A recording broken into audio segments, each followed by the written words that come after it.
intense episode of The Gold Season 2 shows that the net is finally tightening around the key criminals involved in the Brinks-Matt case. Episode 5 begins with a flashback to Soho, London, where a man named Joey meets someone in a nearly empty bar. The two men catch up about the past and how things have changed in London, especially since the Brinks-Matt robbery.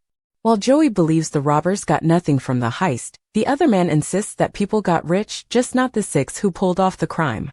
They then talk about a new plan involving cocaine worth millions, where Joey is offered 10%, or £5 million, just to lend his name. But before they can celebrate the deal, the police raid the bar. Meanwhile, Tina reports on John Palmer and his dodgy deals. Marnie watches the news and tries calling John, but he ignores her. Boyce is in Tortola, trying to get Logan back and use him to bring down Charlie Miller. Lundy is working with the Americans but has a plan to get Logan into British custody.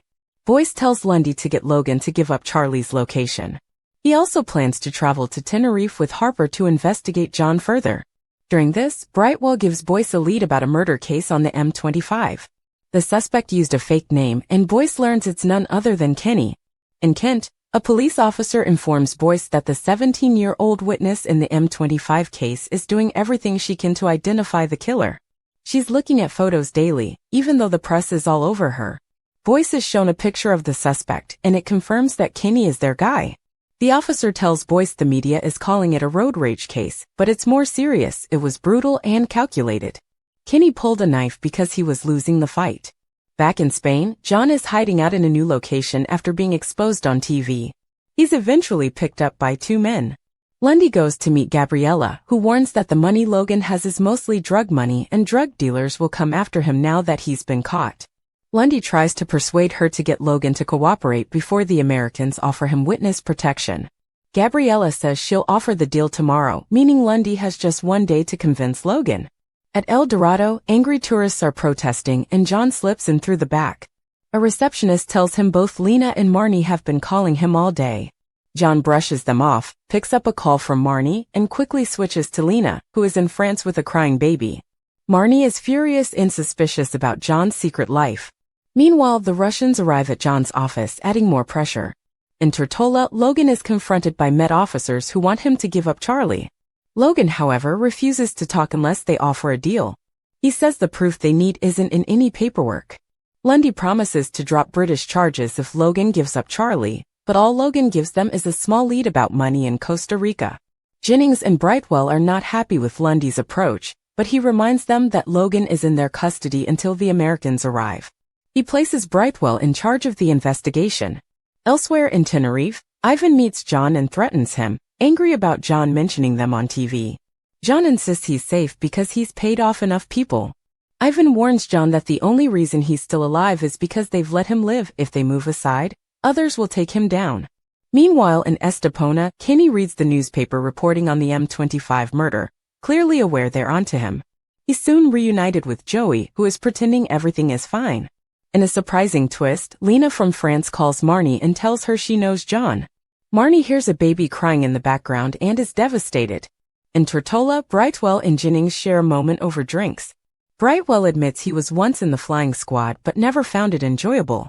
Jennings encourages him to look at Logan's financial records and use his detective skills. They're interrupted when local police spot a suspicious car. Brightwell explains that a visible threat that doesn't act can still cause people to panic. Sure enough, the car drives away. The next morning, Brightwell studies Logan's financial files and figures out that dozens of shell companies are being used to hide the gold money. Only one of them is real, but he hasn't pinpointed it yet. Jennings gets the idea to use Cadine, Logan's former connection, to get the final clue. Meanwhile, in Madrid, Boyce and Harper meet with local police. The Spanish authorities have been tracking John Palmer for 2 years and plan to prosecute him locally. However, they might let him be extradited to the UK once he finishes his sentence in Spain. In Estepona, Kenny corners Joey and demands answers, but they soon settle down and have lunch. Kenny says he got betrayed by an old friend and escaped during a dentist visit. Joey offers him a safe place to stay. Back in Tortola, Jennings meets with Cadine, who confirms that Logan's operation was meant to serve rich outsiders, not locals. She says Logan did some good with the money, like building a school, but also made dirty deals. Jennings asks what else Logan might be hiding. As John spirals into paranoia in Tenerife, Marnie pays him a surprise visit. She catches him snorting cocaine and confronts him about Lena and the baby. She's done with him and hands over divorce papers. John tries to offer a deal, but Marnie refuses and leaves. She tells him all his problems started the moment he got involved with the gold. The angry tourists at El Dorado continue to protest, and Harper watches from the crowd. She tells Boyce they should let Spain deal with the money laundering. Instead, they should focus on John's fraud, tens of millions stolen from British citizens. If they get him back to the UK, they can build a strong case. Brightwell later sits down with Logan and tells him the truth. His financial company is the only one that moves no money, it only receives it. Jennings returns with the account number and reveals she knows Logan sent money from it to fund Cadine's school. They suggest he come back to England, serve a short prison sentence, and fight in court. Logan says he'd rather disappear in America than return as a failure in the UK. The DEA arrives and takes him away. Gabriella reminds them that if they can catch Charlie too, they can prove conspiracy and claim millions more in penalties. Meanwhile, in Costa Rica, a boy warns Charlie that the police are coming. At the same time, Lundy follows a woman from the bank who may lead him to Charlie. Lundy suspects the manager is protecting Charlie and keeps a close watch. Back in Estepona, Kenny and Joey talk about informants. Kenny says he doesn't want to speak about Brinksmat anymore. Joey admits that while he hates snitches, he understands why some people choose that life. It's better than constant fear and paranoia. Boyce returns to the UK and learns from McLean that Lundy ran the Supergrasses in the past and that it ended badly. Half of Lundy's file is still redacted. In Costa Rica, Lundy follows the woman to a building and finds Charlie. In Tenerife, John senses danger. He realizes he left his gun in the car and heads out, only to be ambushed by armed men. He jumps into an abandoned taxi and speeds off while being chased. Meanwhile, Kenny also tries to escape as the police raid Joey's house. He dives into the secret tunnels under the house, trying to get away. In the final moments, all three main criminals, John, Kenny, and Charlie, are on the run.